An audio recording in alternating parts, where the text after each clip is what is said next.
Życzymy Państwu przyjemnej podróży.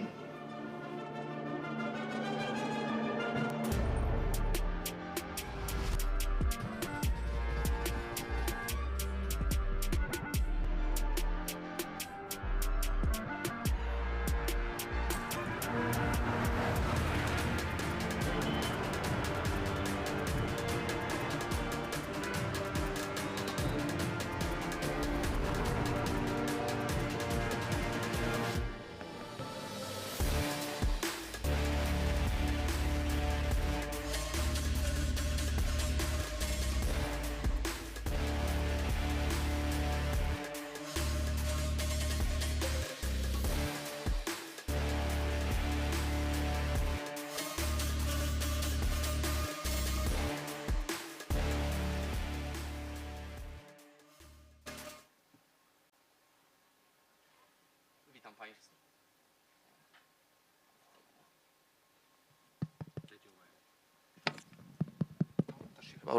Witam Państwa serdecznie. Witam na naszym dzisiejszym panelu dotyczącym migracji i ekonomii. O migracji mamy sporo paneli dzisiaj i jutro. Tak, ale tutaj aspekt ekonomiczny się wysuwa na pierwszą, naprzód sceny. Chciałem dzisiaj porozmawiać tym z naszymi gośćmi. Naszymi gośćmi dzisiaj są pani Alicja Łepkowska-Gołaś, posłanka na Sejm Rzeczpospolitej. Pan Marcin Zieliński, prezes zarządu FOR. Dzień dobry. I pan Paweł Kaczmarczyk, Director of Research for Migration University of Warsaw. First question that I'd like to ask, I would restate the subject of today's meeting. The migrations from our Polish viewpoint are important to our economic development in the near past and future. Is it something that's of importance or not? Marcin. Let me start with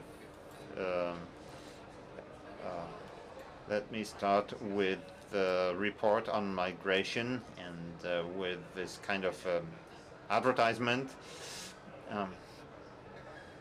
as well as on barriers,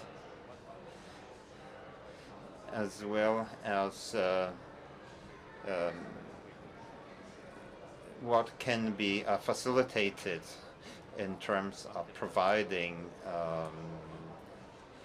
help to people who want to start economic activity in Poland and the European Union, and also have stickers that shows that Polish GDP would have been lower by 2.3% without migration, and in the future foreigners will be responsible for more than 12% of GDP in Poland, and these are conclusions from our research of the CASE organization. So of course migration is very important, as in Poland we're going to lose a lot of people on productive age. We are aging rapidly, and one of the ways of countering this is migration. And due to this, we need to consider seriously what we could do to employ migrations for economic development. We have a very high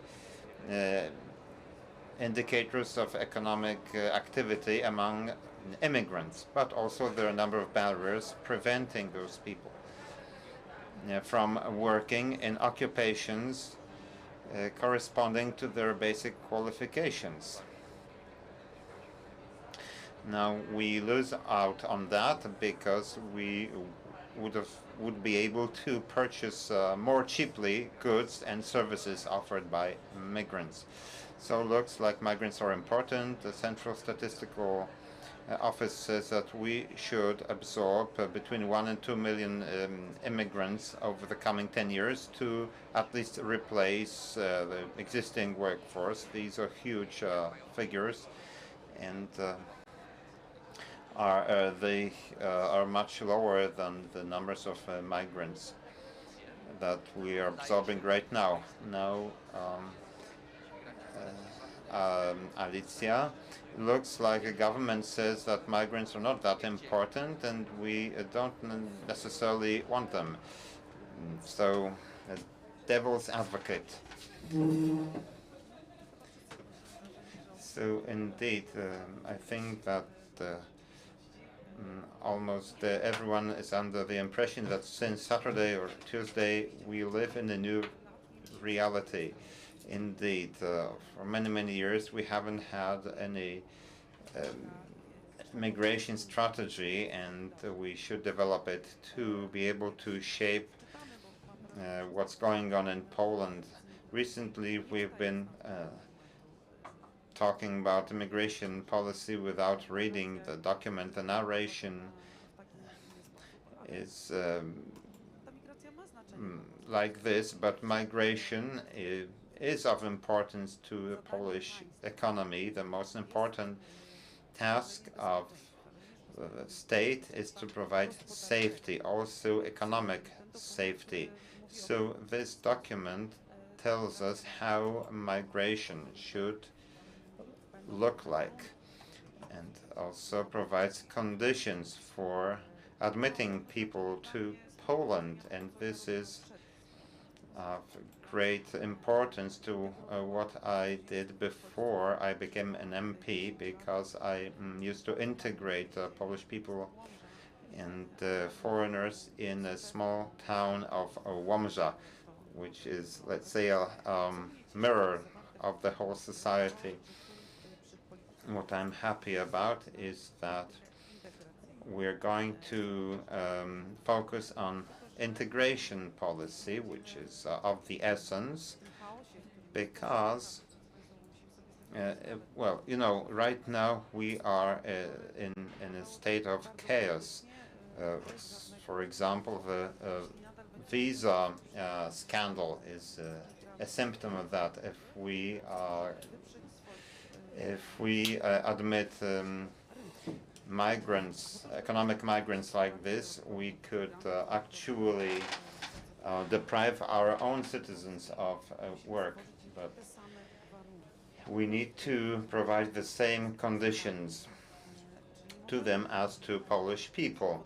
This is also contained in the documents. So it must not be like that immigrants will oversaturate our market, but we could identify the deficit occupations in the long term, and then we could invite people with certain skills within a certain framework. Okay, our argument is immigrants will come and take your job is rather unheard of, because our unemployment level is rather low, so I don't think people are not afraid that much. Well, maybe in large cities. Sami patrzymy. Yeah, perhaps, well, because I often say that we look at Poland through the perspective or through the lenses of Warsaw, but most of us, like myself, we live in smaller centers, in smaller towns, so hence this debate, this discussion is needed. But I'd like to ask Marcin, because so far we didn't have any strategy, which was good and bad at the same time. Well, thanks to that, we have very high participation of Ukrainian refugees in our labor market, 3 times higher than in the labor market of Germany, where the welfare system works better. Well, what about these migrants? Are they staying here for a while or for longer?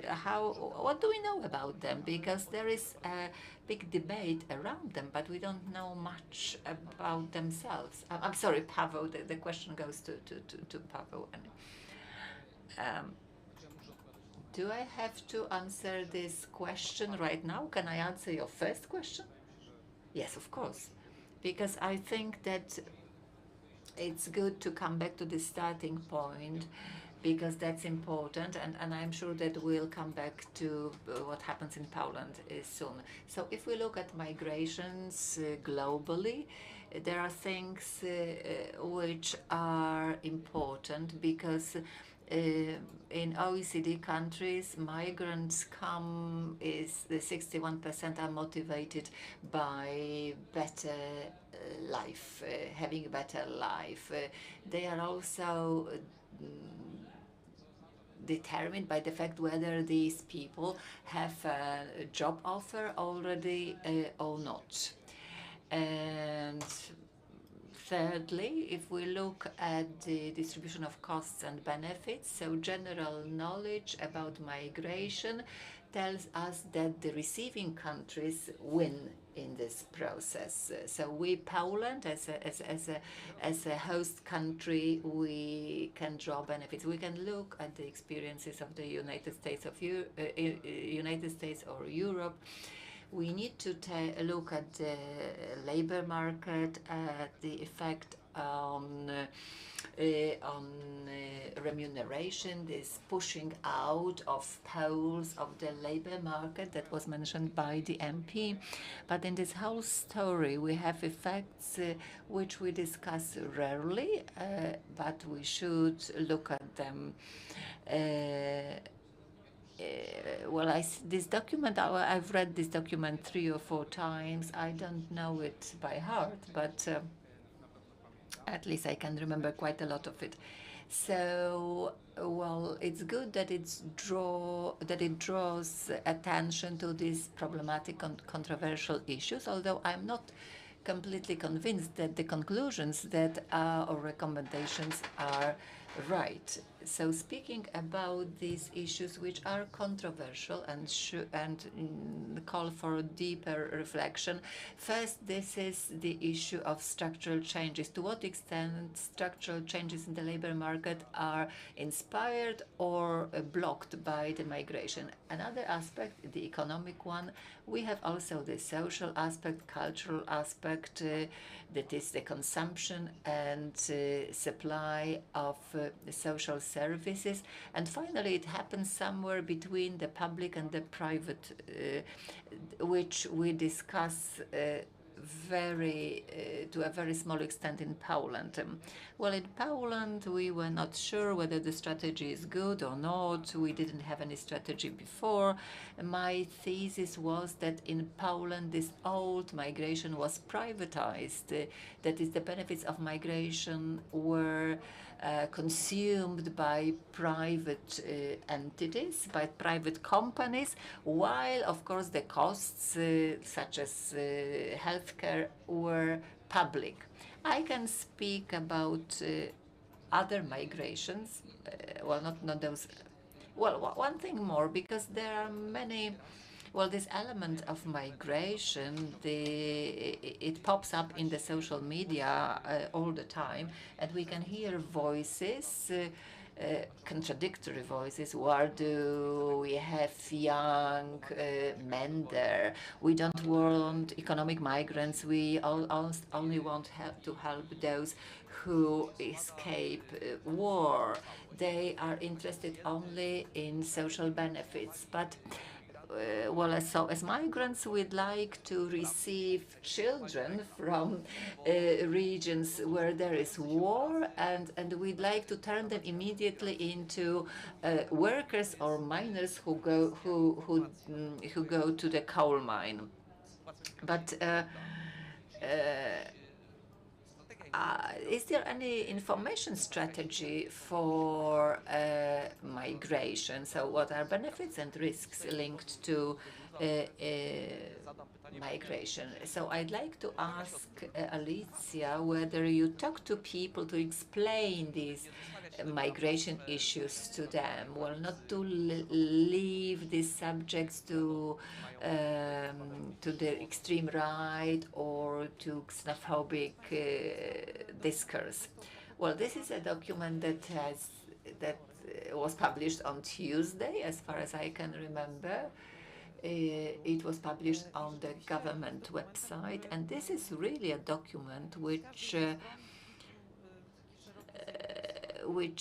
has stirred great interest on the side of researchers, right and left side of the political spectrum. Well, it's good that it has been published and that we discuss it, because since 2015, I think, after the crisis and the elections won by the Law and Justice Party, this policy has been totally given up. So it's good that we have it, that we discuss it, and I personally, I'm glad, because I'm trying. Well, ladies and gentlemen, the subject that has always been pushed aside, inconvenient, suddenly has taken a shape. And we learn how to adjust public institutions, offices, to offer some security to migrants, so that this public discourse has lost its xenophobic character. And I'm very happy that in this document we are doing away with the term assimilation, because we can live in a country which receives migrants and which benefits from that at the economic level, but at the same time takes care of its own employees, workers, and this theme of intermediaries, these companies which somehow behave in an appalling way, and they need to be, their business has to be regulated, but we also need social consultations, such as when adopting laws and acts of law. We need to identify what should be adopted, what practices should be stopped, and this document will be it has been adopted for the years 2025-2030. So there will be a midterm revision of this strategy depending on the economic demands of our country. So let's talk about these directions. I know that Marcin has drawn some far-reaching conclusions, and he has very strong opinion about this document. Yes. In the public debate, in the public discourse, there is a conviction that we need strategy and policy for everything: housing policy, migration policy, and there was Gary Becker, Nobel Prize winner and an American economist. He said that the best industrial policy is the lack of industrial policy. I'm not sure that we need policy for all, or any kind of central planner that would, well, not a hard one, but a soft one that would identify directions that we should be following. I'm not sure about it, and sometimes it may do more harm than good.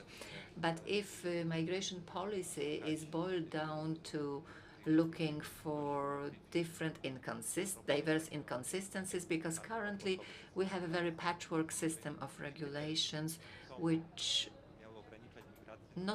are not there to reduce migration, but they reduce their access to the labor market. So their economic integration is slower, and in general their integration with our society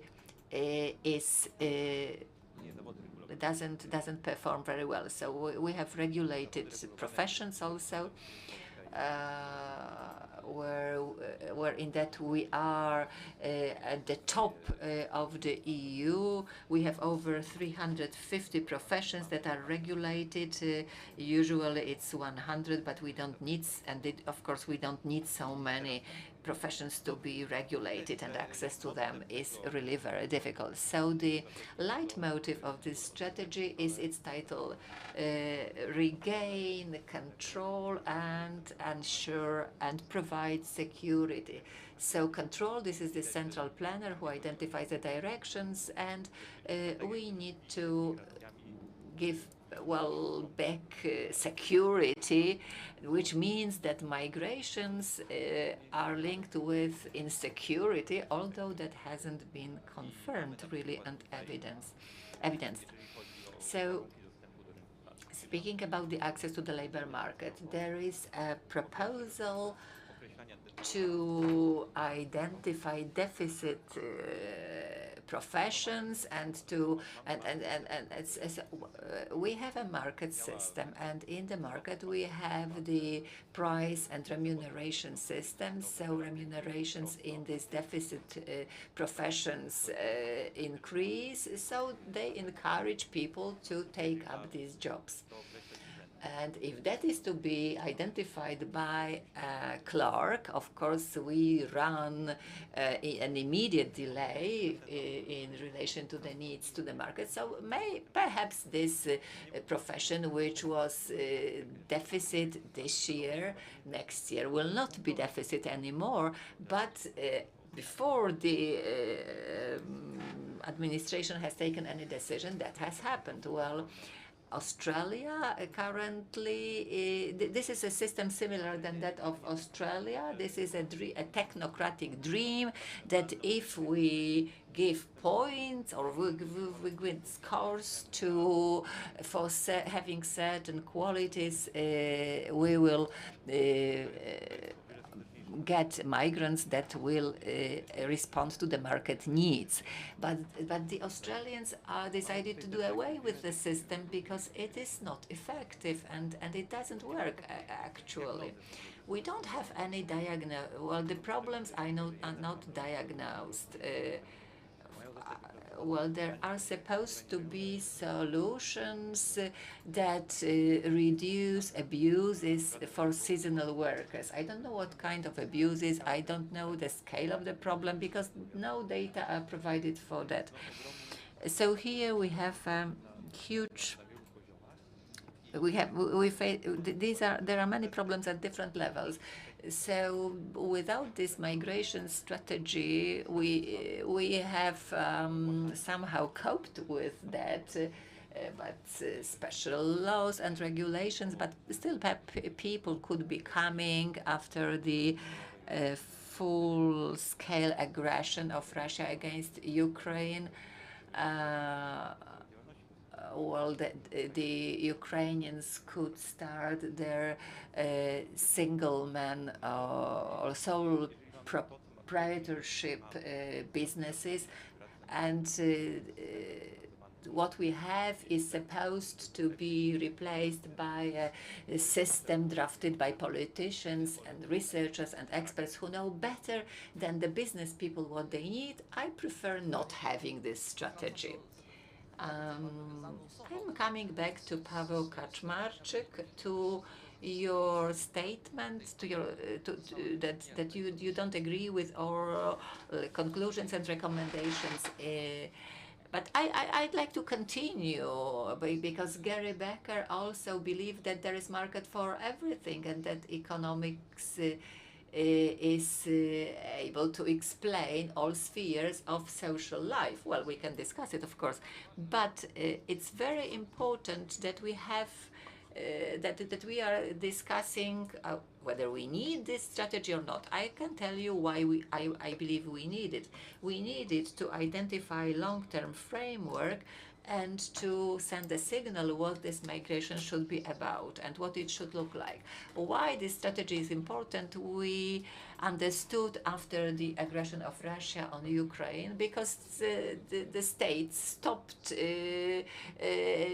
working working, stopped performing because there was no strategy. That's why these strategic solutions are necessary. But I will criticize this document at different levels, but my main criticism is that it is not a strategy, because in my opinion it doesn't offer any vision. It has been planned for 5 years, so it can be treated as something that tries to mitigate the negligence of the previous period, but I miss a vision in it, a vision for the future, and a vision for the future of Poland, which will be a multi-ethnic country where you'd like to live and work independently of whether you are a Pole or not. This is my vision. I understand that it doesn't have to be approved by politicians, but that's but the labor market, I understand that we'll come back to details, but I'm not sure whether all people here in this room know how this labor market works for foreigners. We assume that you know it, but probably you don't, because the general rule in the EU member states is that for a foreigner to start to take up a job, he needs to get a permit.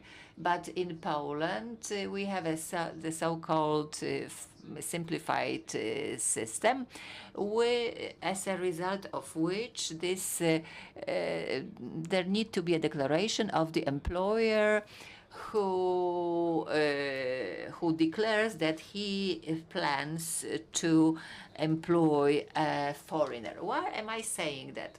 Because one of the major problems in Poland is that we don't know who works where. We know how many people applied for a job in Poland. We know how many visas have been granted, and that's the end. This document is about that, and there are some proposals to clarify this situation, but I'd like to highlight what has been just said. Well, it's very easy to say that we'll be attracting people to take up deficit jobs, but we don't know where these jobs or what these deficit professions are, and we don't know what skills we have. We don't have the base of knowledge about what resources we have in Poland. So I think that the first step would be how to use the data that is already available. We have many registers and inventories, and how, based on that, we can take informed decisions. I'm afraid we don't know it. Well, of course, we have an option that has been suggested. Let the free market regulate it, but I'd like to address it in the next round. I will tell you how it might work. It seems that this document, it's my personal view, was created primarily for political purposes, and a lot of communication around it is as an attempt to respond to objectively existing fears in society, perhaps not necessarily associated with the labor market, but perhaps related to things that are present in social media, like the threat of migrants, how dangerous migrants are, how risky. I think this is part of those deficiencies, that the vision that I would subscribe to would probably imply political annihilation, and we know that politicians like to win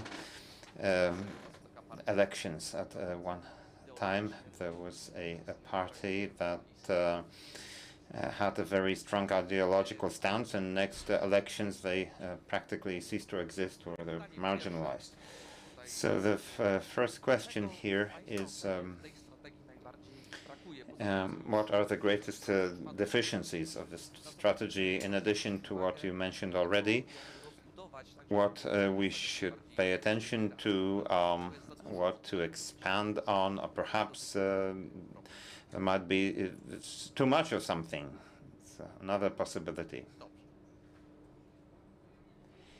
Okay, I can continue my my thought. So, in my opinion, there is no vision and no data. Thirdly, I believe that this document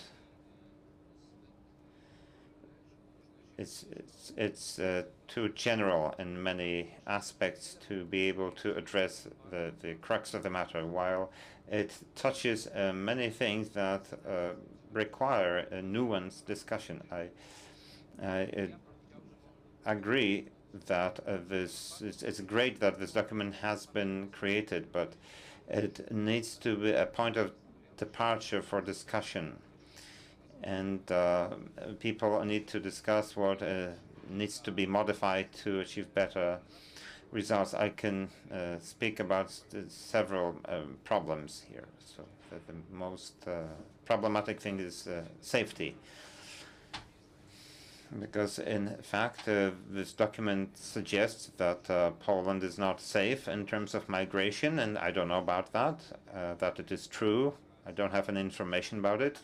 And we also affect the public discourse. We communicate this signal that can be very efficient politically in the short term, but in the long term, I would be very much worried about the consequences. I'm not surprised that this document has been accepted by many countries of Western Europe, but not sure if we should go along with that. Another thing that's very difficult to evaluate, that is a principle in the document and the strategy, that we should determine the scale of influx by absorption capacity, and the absorption capacity is defined by whether or not migrants disturb social equilibrium, let's say, but I have no idea how to conceptualize this, how to calculate, how to define the criteria. Right now in Poland, the Polish population is about 7 to 8% of migrants. There are some flourishing European countries in Europe with this 15 to 20% of migrants, and they're doing well. So Poland's population and demographics is quite different from many other countries.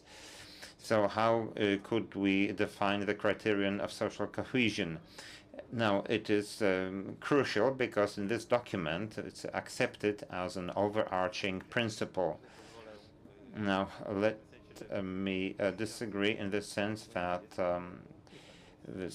there is some vision, but it's covert, it's not explicit. And the vision is to provide the safety and to gain control. So it gives an impression that we are besieged and that we are threatened, we need to defend ourselves. That is the vision. And, this is a vision of the opposite of a multicultural society, so a homogeneous society. So this kind of society needs to defend itself. What I miss here is that we have safety everywhere, or threats.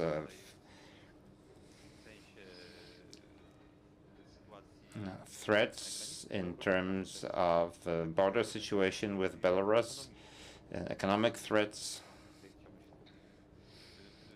I'd like to focus on economics. So it is said how we should regulate migration for economic migrants. And, we have it makes a sense that our domestic workers are threatened by foreigners, that it's a competition. We need to secure safety for domestic workers, and that's why this gives rise to a number of postulates, and That's why this strategy says that a too liberal policy is dangerous. It focuses on problems without quantitative data. We read that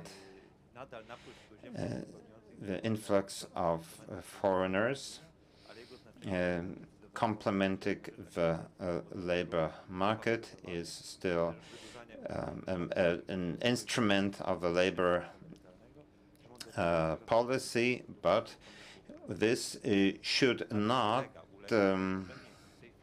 be subjugated to the activation of disadvantaged groups in Poland. So this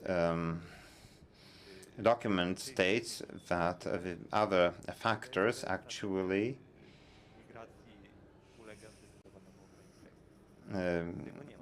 what are the factors that limit the importance of migration without any quantitative data? There are plenty of examples without figures. There's some statements that this is the case and that we need to do so and so. Just one more remark. Since you mentioned the scoring system in Australia, I'd like to speak to this. Whether it works or not, okay. Different countries try to apply it. In my opinion, it works if the country is very attractive and we have a surplus of supply over demand. I'm not sure if the scoring system makes sense in Poland at all. And what I am driving at is this document is not innovative if we are to think about the future. If we want to attract the best students, the best workers, the best researchers, we need to think out of the box because we're not competitive within the European labor market. We need to look for new solutions. We won't find it in this document, but we won't find it now, but there is room for improvement. Well, indeed, I will agree with you that it's a point of departure, and inter-ministerial teams and other teams are going to work on this document. There is room for public discussion. Everybody should have a say. Now, the title of the strategy, the migration strategy, is of paramount importance. You talked about control and safety as something wrong, but the first and foremost task of the state is to ensure safety and multi-dimensional safety, so economic safety. Now, control is not necessarily limiting, but we need to be aware of what's going to happen and what perspective indeed the the time horizon is 5 years, and migration policy should have a longer time scale. I'm under the impression that the whole Europe has is delayed with this policy. We could be running this policy together with other countries, but it's not the case. We have a different situation as we border not only Belarus and Ukraine, where there is an ongoing war, not only 2022, but ever since 2014. We started to feel this migration, and partially of a refugee and partially of economic nature, but we are also an EU border country, and then these limitations, who migrates within Europe and who wants to enter the country from the outside. Well, we need to have principles on that, and this is a point of departure to what it should look like. I do agree that There aren't sufficient statistical data in the report, but it's just a starting point for discussion, and I think that NGOs should play a major role, which, well, after 2015, the fund for asylum seekers and migration has been frozen, and we were deprived of funds. Integration programs couldn't function, and so indeed we pushed those people into the poorest city districts or neighborhoods, and the integration wasn't good. Now, I worked with the refugees, especially with the Chechens, with the Muslims. As this center for refugees in Łomża received them, and there was a major problem with access to the labor market.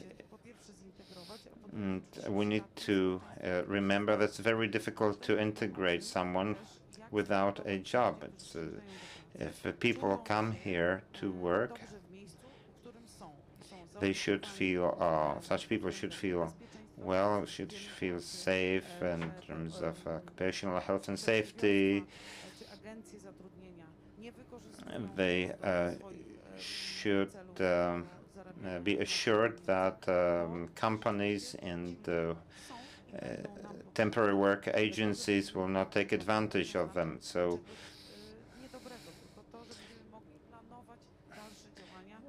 we should be able to plan further actions and further perspective. I'd like to speak to safety. Of course, ensuring safety is one of the basic functions of the state. So whether it's individual safety, like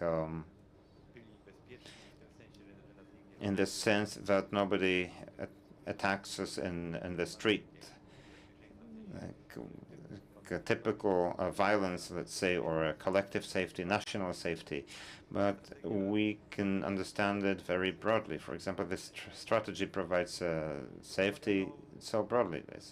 We are talking about economic development. I'd like to focus on Chapter 4 and access to the labor force. So, for example, if a Polish national, a taxi driver, feels threatened, his economic safety is threatened by, let's say, application drivers of different skin color, he should also be assured of safety. So the safety permeates all areas of life. So whoever is threatened, feels threatened by foreigners, should be defended. So this is why this strategy stands in radical opposition to a vision of a multicultural society.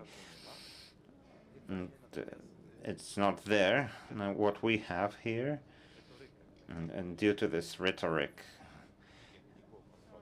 okay, it looks like we don't have any control, it looks like there is a threat. So this breeds or increases anti or immigration or xenophobic attitudes. I don't think this is a good rhetoric. Okay, very briefly, I understand why this provision about controls. Indeed, over the past years, the Polish state has lost control over many aspects of the immigration process, but I don't think we need strategy for this, because there are two acts of law that actually sort out this area, and I think that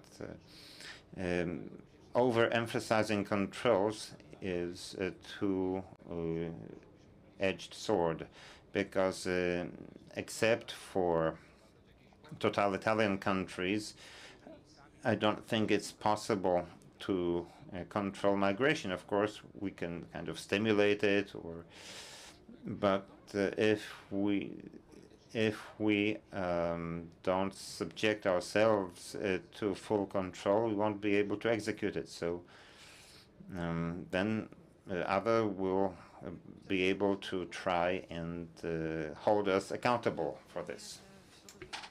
I can remember how the community, how people were outraged by the fact that documents, driving licenses had to be exchanged. Well, I mean, people who wanted to come here and to be taxi drivers.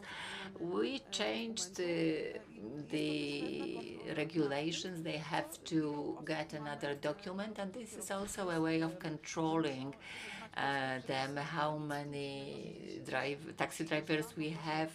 Do they know Polish regulations? This is nothing special, that if you go to another country, you need to adjust to the rules.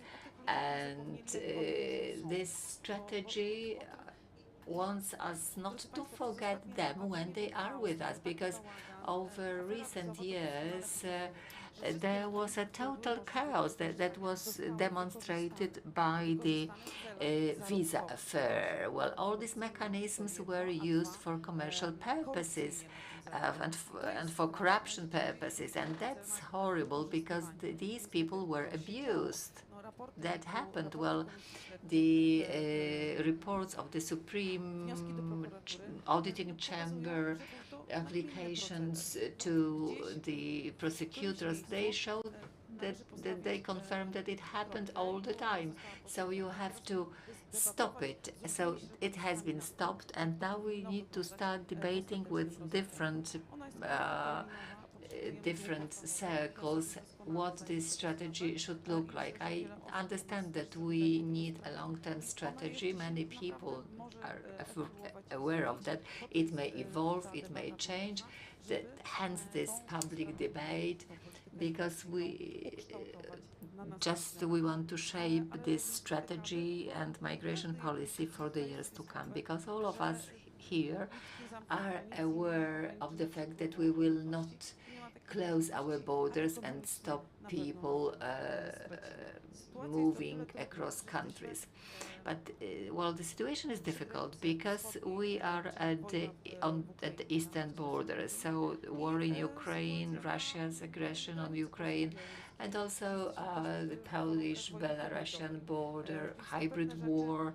So these occurrences forced out the drafting of this document that I hope will be also used for the future, and I hope that never again the migration will be treated the way it used to be treated, that is for the benefit of us only.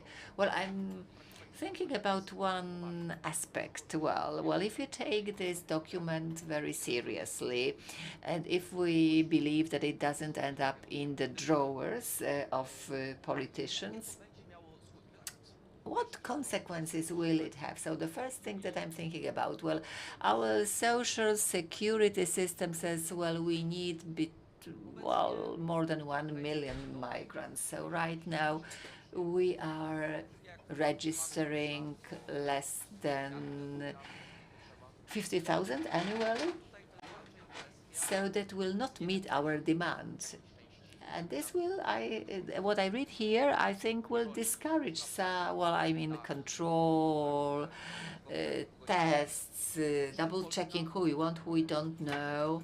And Poland, as the professor said, is not particularly competitive in the European market. Well, we are not their target country. So, I'd like to ask a controversial question.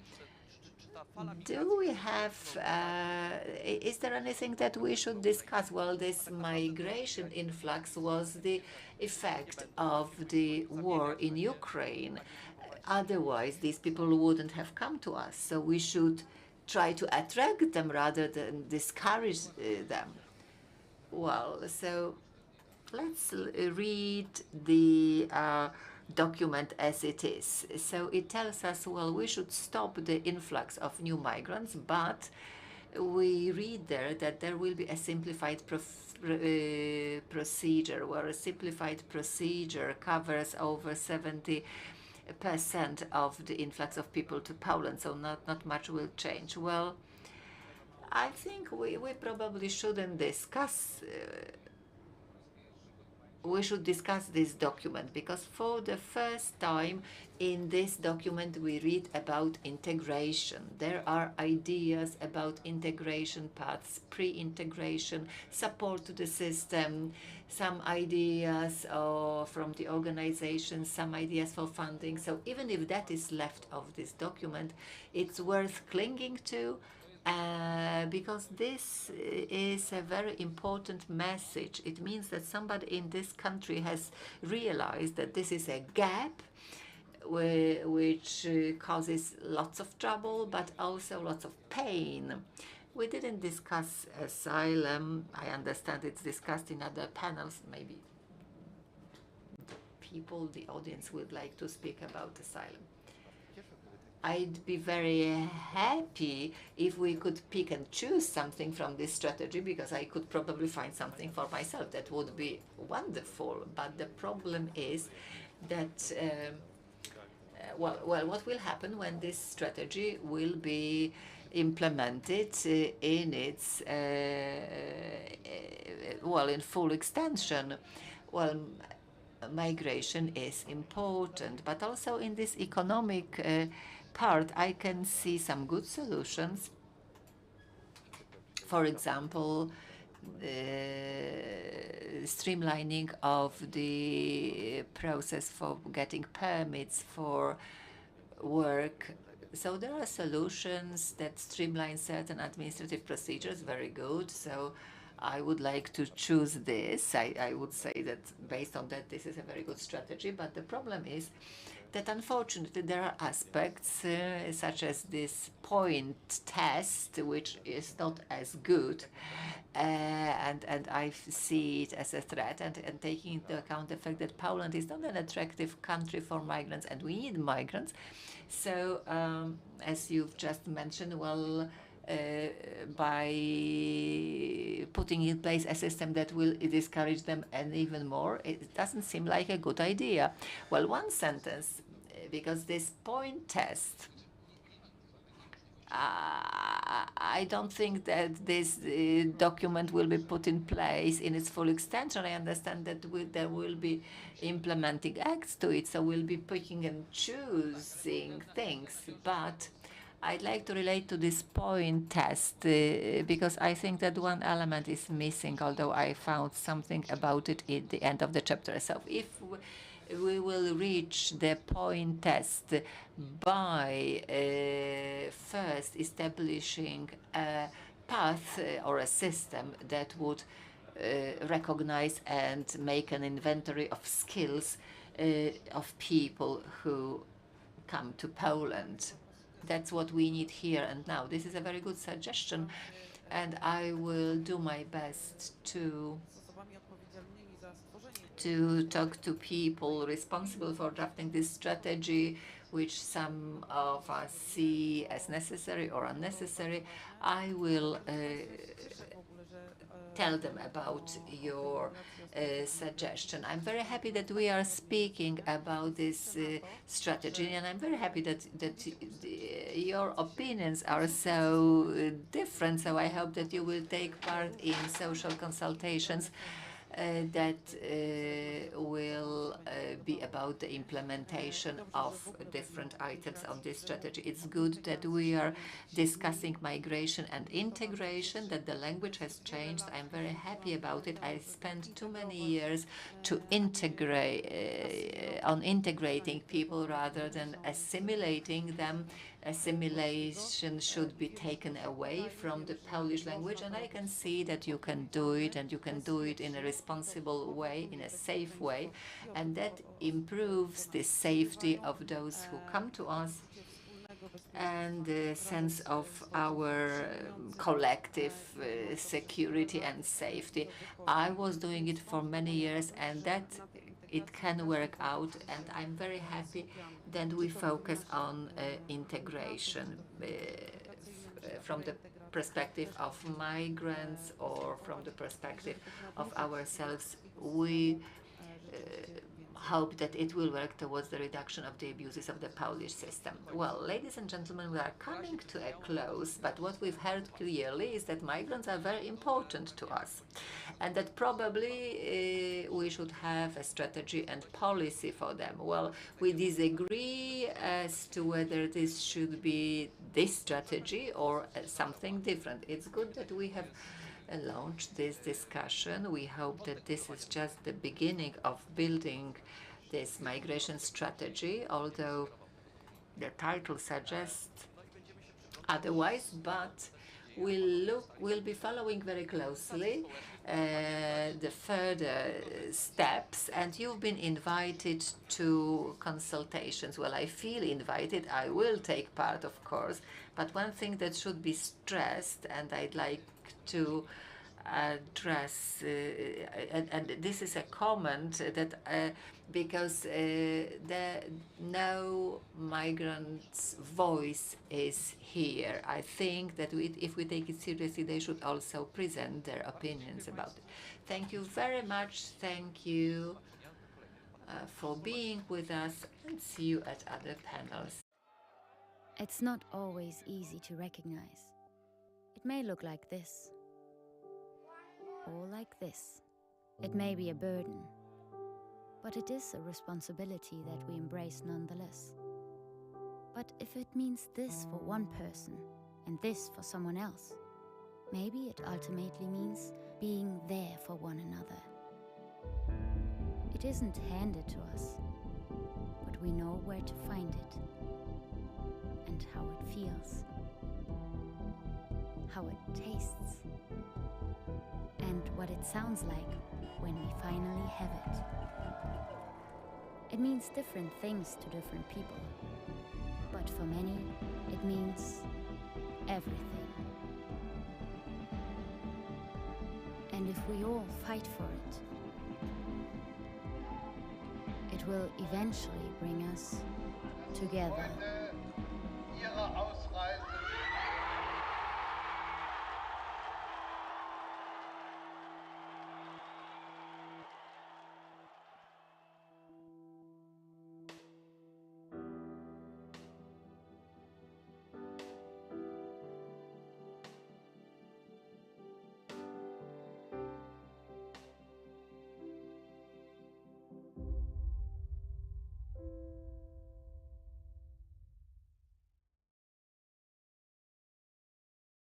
Radość, nadzieja, życie, wyzwanie, pasja, pamięć, zaufanie, pokój, jedność. Słowa tworzą świat.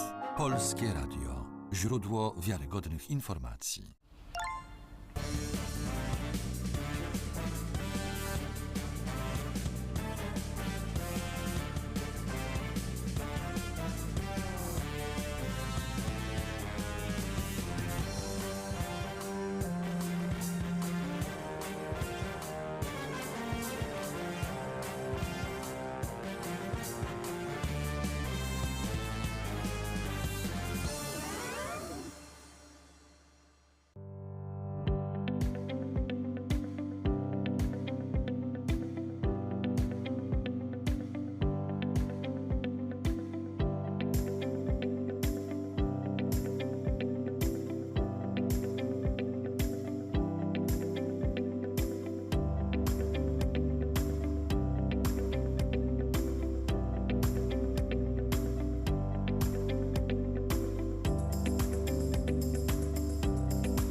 Dziś Nowy Jork, jutro Londyn. Za chwilę Paryż, Warszawa, Berlin. Na całym świecie kultura pulsuje rytmem. Wystarczy tylko włączyć dwójkę. Dwójka, Polskie Radio. Jesteś na miejscu.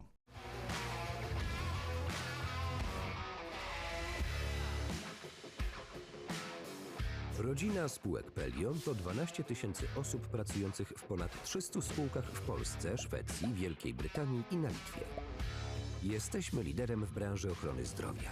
Od 1990 roku dbamy o długość i jakość życia. Pracować z nami możesz w jednym z 7 obszarów.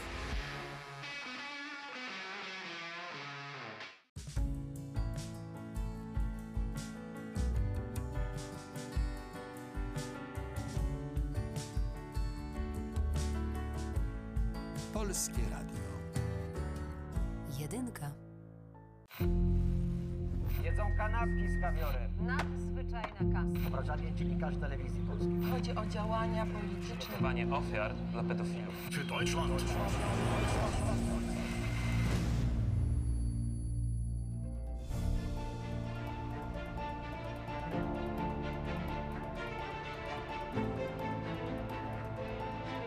TVP Info. Włącz się na nowo.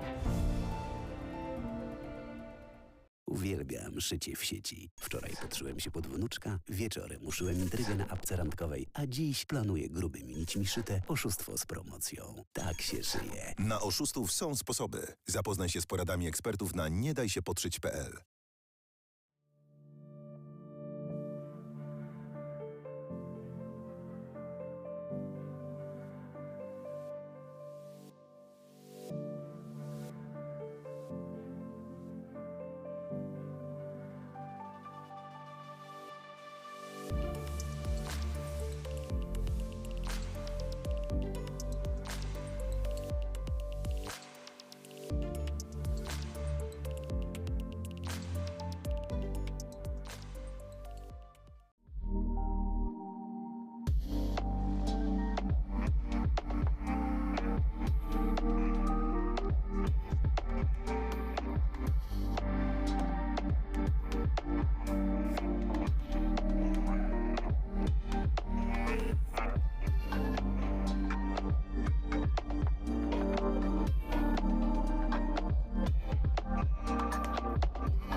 Plany biznesowe powstają z marzeń. Dlatego nie ma dwóch takich samych firm. Jedni chcą działać na całym świecie. Innym cały świat mieści się w dłoni. Sukces biznesu to nie tylko jego wielkość, ale też szczęście, jakie przynosi ludziom. PKO Bank Polski.